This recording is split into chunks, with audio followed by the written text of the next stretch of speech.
Ang linaw ng tubig mga kamotor, oh. Dito yan sa ano, sa Iwahig Bridge. Kung makikita nyo tong tulay na to,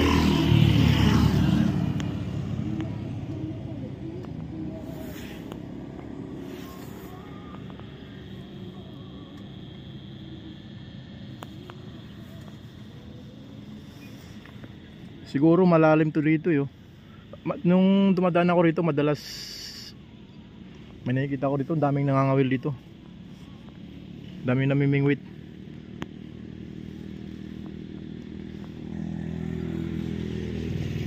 Pagkagabi maliwanag yun dyan eh.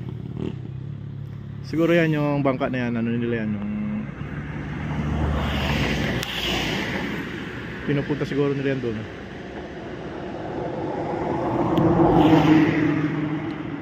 Lakas ng agos guys, oh.